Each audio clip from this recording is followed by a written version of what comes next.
Olá, é um prazer ter você aqui. Você está no Theo Reformata Cast. E sim, aqui a teologia reformata sua mente. É isso mesmo. E hoje vamos mergulhar em uma literatura que vai fazer a sua mente expandir. E que literatura! Nós vamos conversar sobre o livro Hábitos Espirituais. Prazer em Jesus pela Graça Diária. Isso, que foi escrito pelo David Mathis. A pronúncia é tipo David Mathis. E tem uma apresentação, olha, brilhante do John Piper, o John Piper. Brilhante é pouco. Eu confesso que quando comecei a ler, foi justamente essa apresentação que me pegou de surpresa. Ah, eu imagino. Porque a gente espera que ele vá falar sobre a importância da oração, da leitura, mas não. Ele começa falando de gramática. Exato. De uma figura de linguagem, ele diz que o título do livro é um quiasmo. Quiasmo. Eu tive que parar e pesquisar. Soa como algo super acadêmico, né? A minha primeira reação foi, tá, legal, um truque literário. Mas assim, por que isso importa na prática? É a pergunta perfeita. E eu acho que a resposta é que não é só um truque, é a arquitetura de toda a ideia do livro. A arquitetura? Como assim? Pensa num quiasmo, que vem da letra grega chi, que é um X, é uma estrutura que se espelha. A primeira ideia de cima se conecta com a última de baixo, a segunda com a penúltima, e bem no meio, no cruzamento do X, fica a ideia central, o coração de tudo. Certo. Então vamos aplicar isso ao título. Hábitos Espirituais, Prazer em Jesus pela Graça Diária. Vamos lá. No topo do X, a gente coloca hábitos e espirituais. Ok, hábitos e espirituais. E embaixo, espelhado, a gente põe pela graça e diária. E no meio? O que sobrou. O que sobrou ao ponto de virada. É a joia da coroa. Prazer em Jesus. Nossa, tá, agora a gente precisa conectar os pares para ver a mágica acontecer. Exato, conecta hábitos, o primeiro lá de cima, com diária, o último lá de baixo. Hábitos diária. Faz todo sentido. Um hábito só é hábito se for diário. Se eu faço uma vez por mês, não é um hábito, é um evento. Perfeito. Agora o segundo par, espirituais com pela graça. Espirituais pela graça. Ah, isso é profundo. O que faz esses hábitos serem espirituais não é a minha força de vontade. Não é. É o fato deles serem movidos, capacitados, sustentados pela graça de Deus. Isso muda tudo. Porque se o centro, o tal do prazer em Jesus, fosse só mais um item na lista, a gente ia pensar, faça isso para ter prazer. Mas não é. Ele não é um item da lista, ele é o centro de gravidade, é o objetivo final. Então os hábitos e a graça são o caminho, não o destino. O destino é o prazer, o deleite. Exatamente isso. Essa estrutura já te impede de ler o resto do livro com aquela mentalidade de checklist, sabe? De autoajuda.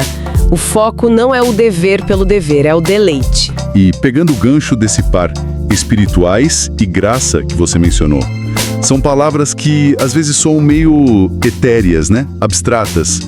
Como o livro aterriza esses conceitos? Ele é muito pé no chão nisso. Graça não é uma energia cósmica, é a ação livre de Deus fazendo por nós o que a gente nunca conseguiria fazer. E não é só perdão, é capacitação. E o espiritual? Espiritual significa simplesmente algo que é compelido e moldado pelo Espírito de Deus. Juntando os dois, um hábito espiritual é uma prática que a gente faz sim, mas que só funciona por causa do poder do Espírito Santo. Isso cria uma tensão interessante. Porque, sabe, tem gente que usa a ideia da graça como desculpa para não fazer nada. Fica naquela, se Deus quiser acontece. Fica passivo. Sim, e o livro vai direto nessa ferida. Ele usa o texto de Filipenses 2, que é o clássico sobre isso. Paulo fala: desenvolvam a salvação de vocês, pois é Deus quem efetua em vocês tanto querer quanto realizar. Ah, que incrível. Então o deleite em Jesus é um dever, um comando, mas ao mesmo tempo é uma dádiva, um presente. A obra de Deus não anula nosso esforço. Ela torna o nosso esforço possível. É como se a graça fosse a eletricidade da casa. Meu esforço não é gerar energia, isso seria loucura. Impossível. Meu esforço é só levantar e apertar o interruptor. A ação é minha. mas a força que acende a luz é totalmente externa. Meu esforço sem a eletricidade seria inútil. Essa analogia é perfeita e ela nos leva direto para outra sacada do autor. Ele faz questão de usar a expressão meios de graça, em vez de disciplinas espirituais. É verdade. A palavra disciplina tem um peso, né? Parece algo que depende só de mim, da minha força, da minha disciplina. Exato! Meios de graça muda o foco. A ênfase não está em nós, mas na graça.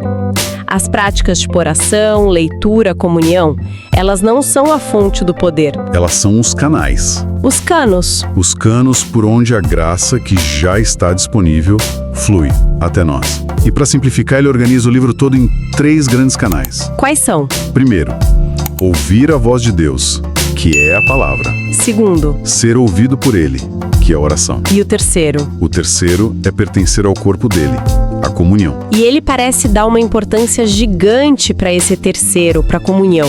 Ele chega a dizer que essa é uma das grandes contribuições do livro. Por quê? Comunhão não é a base do cristianismo desde sempre? É sim. Mas o argumento dele é que a literatura moderna sobre espiritualidade ficou muito individualista. É sempre eu, minha Bíblia, meu quarto. Faz sentido. Uma espiritualidade de consumo, quase. Isso. Ele está resgatando a ideia de que a gente cresce junto, que a graça flui poderosamente através das nossas relações com outros cristãos. A inovação não é o conceito em si, mas recolocar a comunhão no mesmo patamar da palavra e da oração. É uma correção de rota. Uma correção de rota. Gostei disso. O que me leva para a introdução do livro, que tem um título que eu achei fantástico. Graça Indomada. É forte, né? Muito. Mas aí cria outra tensão. Se a graça é indomada, selvagem, como é que a gente pode canalizá-la por meios? Parece contraditório. É como tentar colocar um rio selvagem num caninho de PVC. E essa é exatamente a tensão que ele quer que a gente sinta. A graça é indomada porque a gente não controla, não merece, não domestica. Ela está solta no mundo. Então, os meios de graça não são para domar o rio. De jeito nenhum. São formas de nos posicionarmos na margem do rio, onde a gente sabe que ele vai passar. É se colocar no caminho. Se colocar no caminho. Pensa no Zaqueu subindo na árvore, ou no cego Bartimeu gritando na beira da estrada. Eles não podiam forçar Jesus a fazer nada, mas eles se colocaram de forma ativa no caminho por onde Jesus passaria. Uau! Então os hábitos são um ato de fé que se posiciona para receber. Isso tira um peso enorme das costas. Muda de tenho que fazer para merecer, para eu posso me posicionar para receber. É uma mudança de fardo para expectativa. E o primeiro lugar para se posicionar, segundo o livro, é diante da palavra de Deus. Mas ele não começa falando para a gente, leia a Bíblia. Ele primeiro constrói o que a palavra significa. Sim, essa base é fundamental.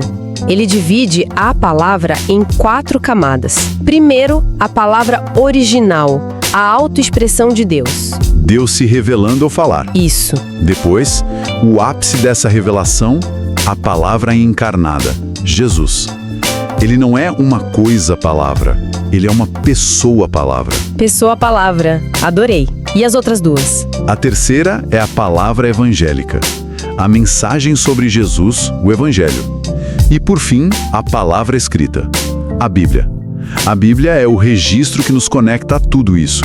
A palavra de Deus, a pessoa de Jesus e a mensagem do Evangelho. Entender isso muda tudo. A gente não está só lendo um livro antigo, a gente está no encontro. Exatamente. E aí sim ele entra na parte prática. No capítulo 2, ele diz: leia para amplitude e estude para profundidade. E a analogia que ele usa é ótima. Ler é como varrer o quintal. Você cobre uma área grande e tem a visão geral. E estudar é como cavar. Cavar num ponto específico para achar um tesouro, um diamante. Mas vamos ser sinceros, na correria do dia a dia, às vezes mal dá para varrer. A ideia de ter que cavar também pode soar esmagadora. Sim, mas ele é bem realista. Ele diz que para varrer, para ler a Bíblia toda em 1 ano, por exemplo, A gente gasta menos de 15 minutos por dia. O tempo que a gente perde em rede social sem nem ver. É um bom ponto. O objetivo é pegar o fio da meada, a grande história. Já a escavação, o estudo não precisa ser todo dia. Pode ser um momento na semana para mergulhar num texto só. O segredo é o equilíbrio entre a visão panorâmica e o mergulho profundo. Certo. E no final desse capítulo ele joga um conceito que, eu admito, me deixou com o pé atrás no começo. O fator X. Ah, sim. Sou meio místico, quase esotérico, sabe? Eu entendo. O nome é chamativo, mas o que ele descreve com o fator X é algo profundamente teológico. Ele diz que a Bíblia não é um amuleto mágico, mas que quando a gente lê, não estamos sozinhos. Tem alguém mais na sala? Tem o Espírito Santo. O próprio autor do livro está ali agindo, aplicando a verdade no nosso coração. O fator X é o que explica por que um texto de 2000 anos de repente salta da página e fala direto com a gente hoje. Não é mágica, é a obra pessoal do Espírito. É uma relação viva, não um estudo de um artefato de museu. Isso. Uau, quanta coisa! A gente falou da estrutura, dos meios de graça, da leitura, do estudo, mas já estou vendo que tem muito mais ouro para cavar nesse livro. Tem demais. A gente nem começou a falar sobre meditação, memorização, aplicação da palavra. E depois ainda tem toda a parte sobre oração e comunhão. Exatamente, o conteúdo é rico demais para um encontro só. Com certeza a gente vai precisar de uma parte 2 para continuar essa exploração. Com certeza, fica o convite. Combinado. Então, para quem gostou do Papo até aqui, já se inscreve no canal e ativa o sininho para não perder a continuação. E se bateu aquela vontade de ter essa obra em mãos, nós recomendamos muito a aquisição do livro. Tem um link de afiliado nosso na descrição. Comprando por ele, o projeto aqui é ajudado a continuar crescendo e trazendo mais conteúdo. É isso aí. Muito obrigado pela companhia e a gente se vê na parte 2. Até lá!